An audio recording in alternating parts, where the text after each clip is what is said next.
Hi, it's Steve. Today we'd like to show you how to change the heater kit on your dryer. It's a really easy repair.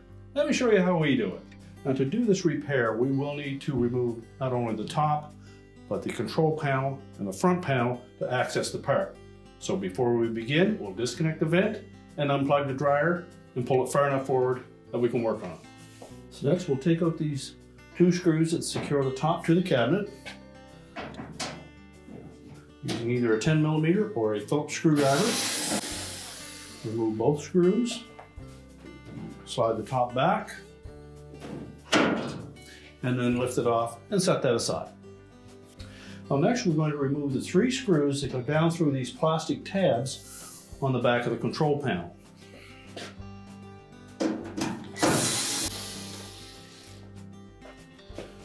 Now just lift up on the back of the control panel, tilt it forward, and if you can lift it far enough forward, we can pull the legs out of the openings in the top of the front panel. We'll expose wire harnesses that we need to disconnect. So release the locking tabs.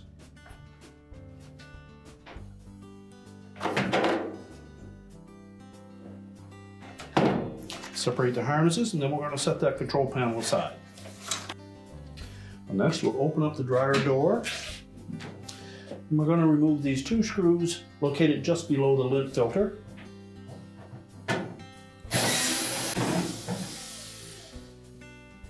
Then we'll remove the screws that secure the top of that front panel to the support piece.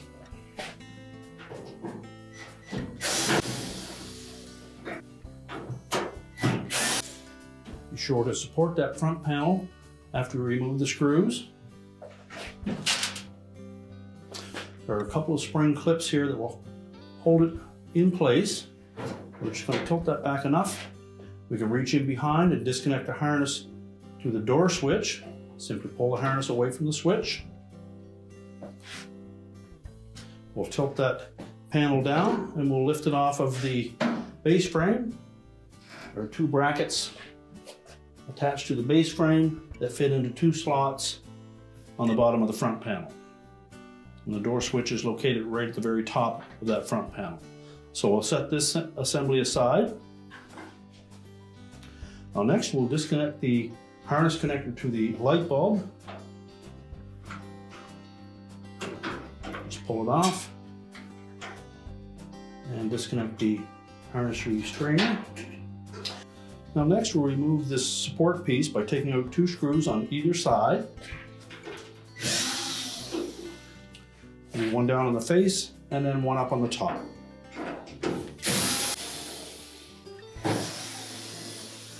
Now in some models there may be an additional screw that secures the housing for the control board to that support piece, so you'll need to remove that as well. And there are 4 locating tabs that fit into the cabinet, so we may need to flex that support piece just a bit to disengage those. Then you can lift that off and set it aside.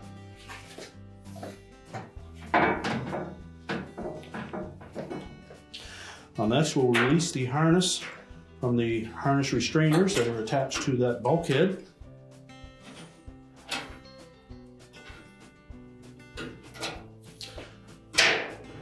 And just tuck that out of the way. Then we'll go down to the bottom of the dryer and we're going to disconnect this harness for the sensor. Simply depress the locking tab and separate the harness. So next we're going to remove that bulkhead. We'll need to take out 4 screws that secure the bulkhead to the cabinet, as well as a single screw that secures the outlet duct assembly to the blower housing.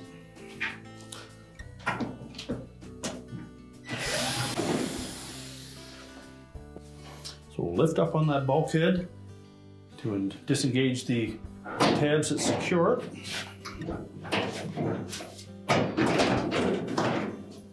You may need to support that drum, and we'll lift the bulkhead away and just set that aside. Now if the old belt is still intact, you'll need to release it from the idler pulley and the motor shaft. So we're going to reach in on the left-hand side till we locate that belt and the idler pulley, and also reach in from the right side.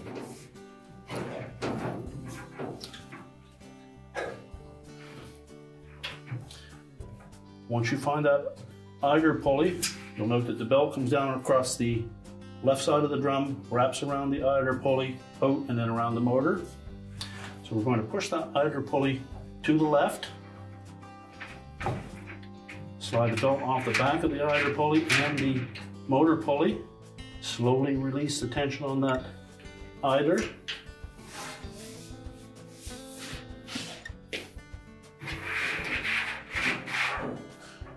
Now with the belt, we'll lift the drum off the rear drum rollers and slide it out through the front of the cab.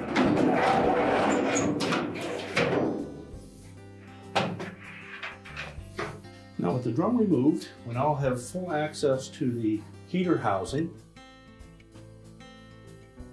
So we'll begin by removing the existing harness. We'll pull that lower wire off of the front.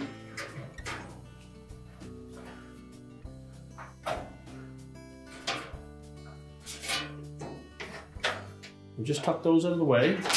Then we'll remove a single screw that secures that whole housing to the dryer.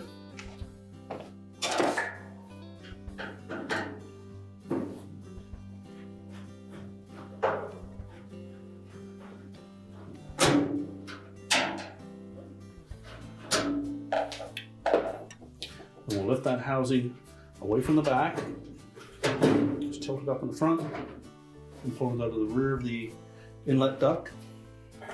Now the new housing may or may not have the high limit thermal fuse installed, and if it doesn't, we'll need to install that first. We'll take the screws that are supplied with that thermal fuse and attach it directly to the housing. Now we'll transfer the jumper wires from the old heater housing to the new one. You may need needle nose pliers to remove those.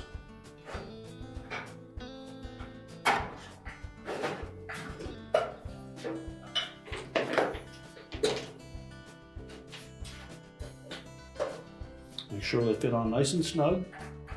And if they're at all loose, use your pliers to tighten the terminals.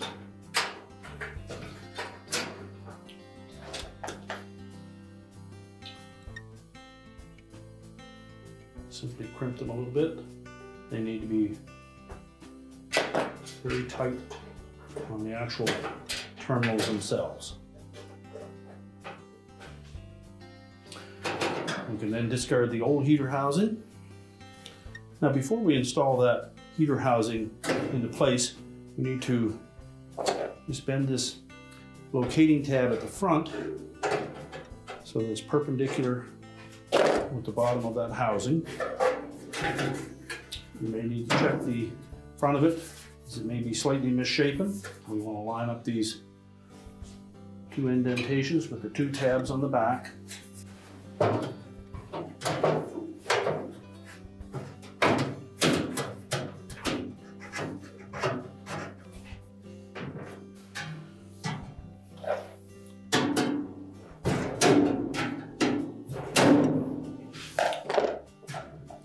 Make sure that tab engages on the bracket at the front.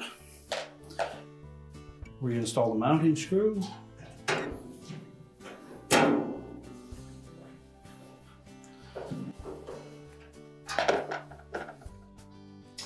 Now we need to reconnect the remaining two wires.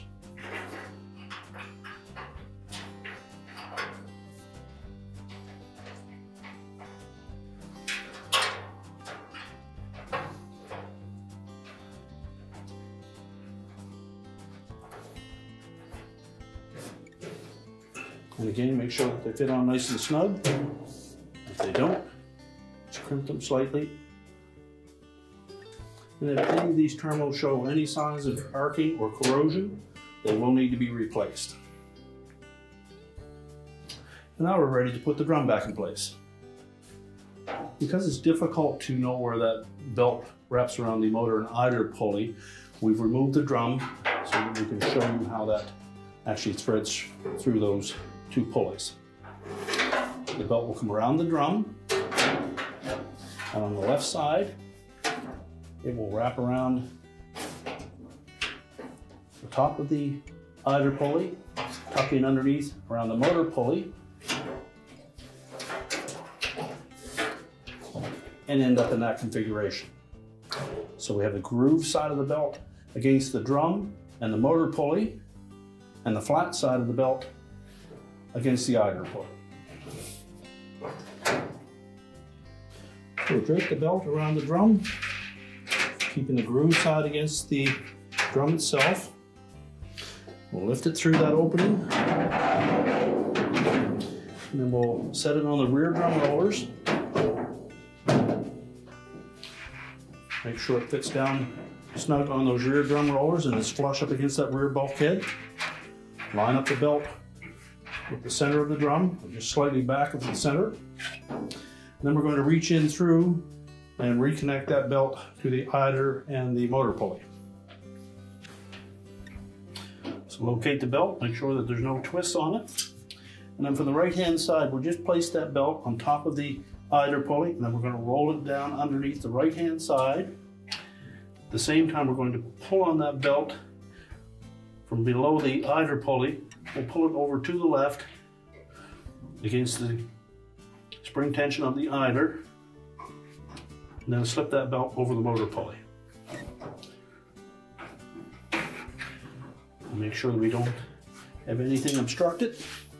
We should then be able to turn that drum, and we'll see the blower wheel turn.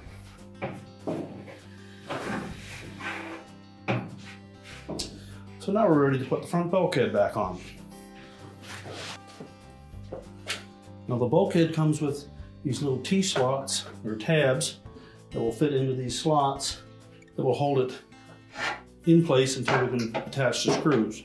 But we do need to make sure that the front edge of that drum engages both of the drum rollers. So we need to lift up slightly on that drum.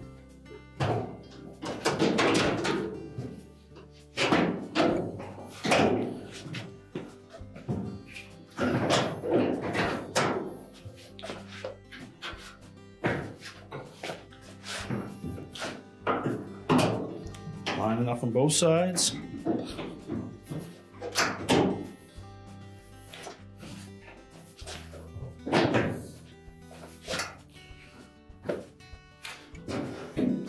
Just reach inside, make sure that the felt hasn't been jammed. Then we should be able to rotate that drum quite freely. We're now ready to install the retaining screws.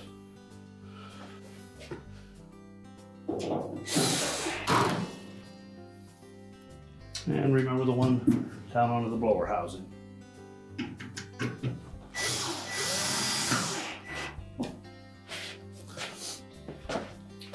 We'll next reconnect that harness.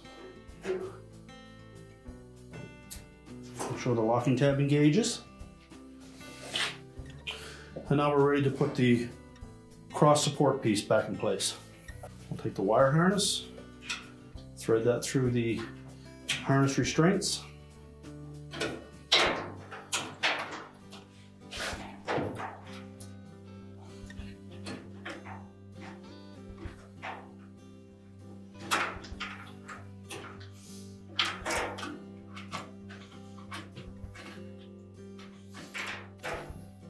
You can reconnect the harness to the light bulb.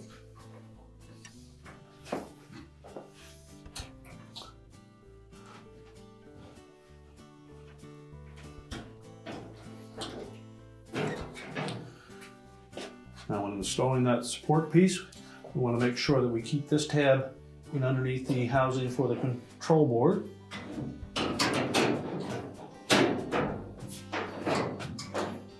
Line up the slots with the tabs on that support piece.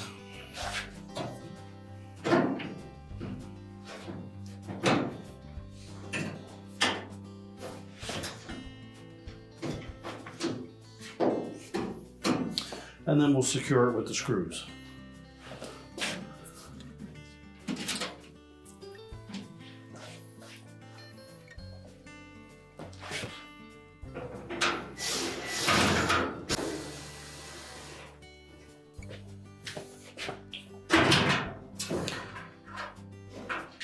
Tuck the two harness connectors for the control board out through that opening. And now we're ready to put the front panel on. We'll line up those hooks on the bottom of the base frame with the slots in the bottom of the front panel. Tilt it up into position. Once we get it close, we'll reconnect that harness to the door switch. And then we can just press it into place, lining up the spring tabs, which may hold it there until we can attach it with the retaining screws.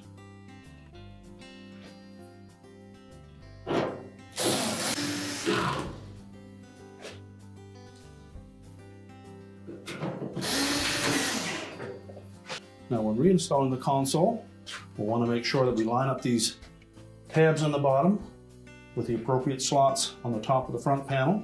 We also need to reconnect the wire harnesses first. Make sure the locking tabs engage.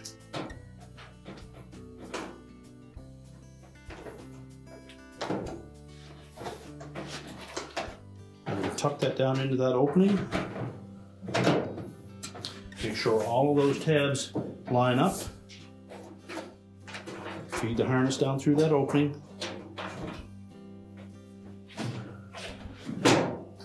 And tilt it back. We can then put the 3 retaining screws in across the top. Next, we'll open up that door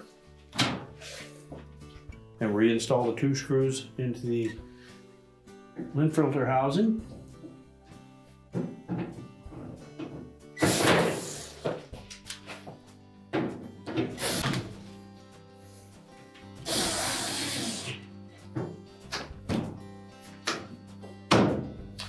And now we're ready to put the main top back on.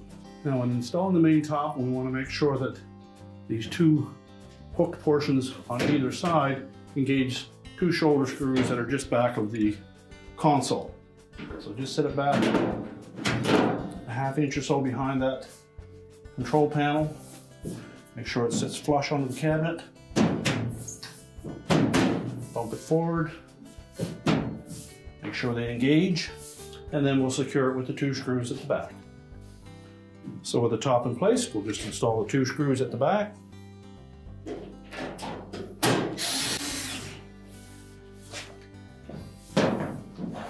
Now we're ready to push the dryer back into place. We're now ready to reconnect our vent and our power, and your repair is complete.